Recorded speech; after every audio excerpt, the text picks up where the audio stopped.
All right, let's turn our attention to this morning to Mayor Michael Bloomberg of New York City. It seems like every week a new comment from the mayor causes a bit of controversy. And this morning, something he said is raising a few eyebrows about the way in which we should encourage our high school students, our kids, whether or not they should go off to college or not. Yeah, he's saying it's not for everybody and that we should be a little bit more realistic. Maybe college shouldn't be the goal for every kid. For a couple of decades, that's what convention dictates. You're supposed to get good grades and go to college. And he's saying, what about doing something for kids who are not necessarily great students or who don't have the money to go to college or who aren't interested in going to college? To learn a trade, we'll always need plumbers, electricians, construction workers. Exactly. And it's hard for me to say this, and I don't think I've ever said it before because I think he's a bit of a Stalinist. But I agree with Mayor Michael Bloomberg. The one thing he knows a lot about is making money. Here's his advice to young people. Listen to this. People who are going to have the biggest problem are college graduates who aren't rocket scientists, if you will, not at the top of their class. Compare a plumber to going to Harvard College. Being a plumber actually for the average person probably would be a better deal because you don't spend 4 years spending $40,000, $50,000 tuition and no income. By the way, we shouldn't feel sorry for the folks that end up going into a trade. I mean, in fact, they're not then saddled with the massive debt that many college kids are then saddled with when they leave college. So how many Starbucks baristas have advanced degrees in poetry? All of them, right? And I'm not mocking poetry or Starbucks, but that's a lot of debt. Right. There is dignity in being a plumber or having any kind of trade. I live in D.C. where nobody has a job. Everyone has a talking job. Is it more impressive to be a lobbyist or a plumber? To represent Robert Mugabe as a lobbyist, right?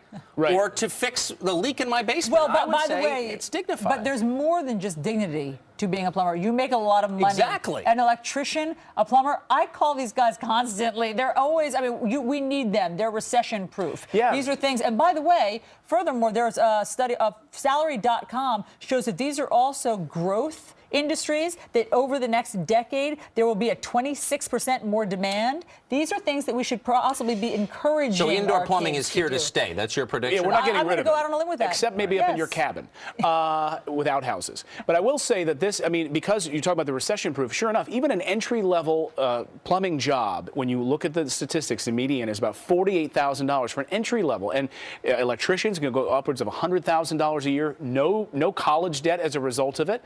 We had Kirk McDonald on our show earlier this morning. He's the president of Pubmatic, which is a fascinating startup company and doing very, very well. And he says students need to differentiate themselves, not just go by the normal structures. Listen. We live in the most competitive job market ever in America. And one of the things that we have to do is we have to find the ways to have ourselves stand out. This is the opportunity for college graduates to realize, as technology has been transforming so many aspects of business, if they can actually add to their degree by making sure that they lean into an understanding of technology, what I call in the piece code empathy, which is just really appreciating how technology transforms businesses, they can actually differentiate themselves. And a lot of these things you can pick up for free, like codeacademy.com. You pay, maybe it's like a small fee. Khan Academy, there's some other coding to learn, like a new computer language. So have some skills. Yeah. And I say this as someone who doesn't have any skills. I wish I did. You have none. No, I can talk. That's about it. I can't plumb your house. Or code. I wish I could. I wish I could put up drywall. I wish you guys both could, too, because you can come over to my house and help. The Chinese come and take our talk show host jobs. Meanwhile, let's get to the rest of your... Well, for all the money that it costs to go to college, and it costs a lot, is it still really worth it? Look at this. Student loan debt in 2012 was a staggering $966 billion. And in just the first 3 months of this year, borrowers have already defaulted on some $3.5 billion. The cost of college is up, look at this, 1,120% in the last 30 years. You're not going to find that kind of inflation pretty much anywhere else in the market. Our next guest has written a book on the issue. He's written a lot of books on these kind of subjects, and he joins us now. William Bennett is former Secretary of Education and author of the new book, one of his many great books, and this one is called Is College Worth It?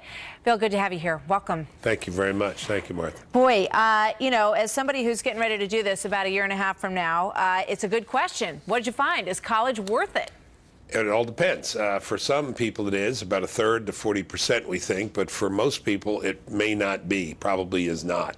Look, if you get into the Colorado School of Mines and you're interested in petroleum engineering, you should go. If you get into Stanford, you should go. But in a lot of places you need to do a very careful analysis. What's the return on investment? How much do I have to pay for this institution? How much will I owe when I get out? What's the job market for what I'm going to study when I get out? Half of the class of 2011, Martha, is either unemployed or way underemployed. The jobs that are coming in the next 5 or 6 years, many of them will require more than a high school diploma, but less than a college degree, and they're good paying jobs. Well, but here's the thing. Most 17-year-olds don't know what they want to do. That's right. if you're very specific and you know you want to go to the mining school and you're all set for that career, but more power to you. That's wonderful. But if you don't, you're saying, and this is the scariest part of the article to me, that if you end up at a liberal arts college, of which I'm a graduate and many other folks out there are, and I'm a believer in them in so many ways, but you could end up taking classes on, Lady Gaga and not learning a whole heck of a lot. Yeah, there is that whole political correctness dimension we talk about in the book, too, which is a lot of indoctrination goes on. We found one huge state university where in the political science department it was 53 self-identified liberal Democrats to 0 Republican conservatives. They weren't taking any chances at all. So you've got that problem too.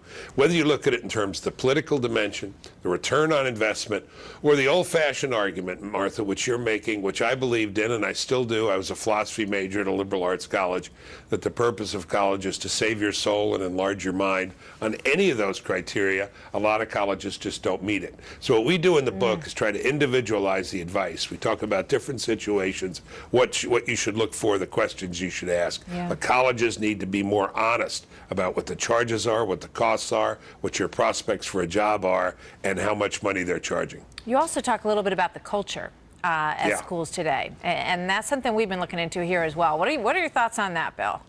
I gave a talk, Martha, in California when the book just came out, and the guy stood up. The first question, he said, I sent my kids to college with the hopes that it would expand their minds and that they'd develop good character. After 6 months, I found out they'd experimented with drugs, got drunk almost every weekend, and were shacking up. Now, that may be an extreme view, but there's a lot of that going on in college and university. Now, a person can do that, I guess, in a free country, except for the drug part, but you shouldn't have to pay $35,000, $40,000 to have those experiences. We know that the amount of studying that students do in colleges is much less than it used to be. Here's one other thing.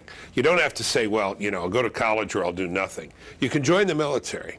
You can go to a 2-year college. If you go to the Jefferson College of Health Science in Virginia, Martha, and you graduate after 2 years, you will make more money than if you graduate from the University of Virginia in Charlottesville, that so-called prestige university.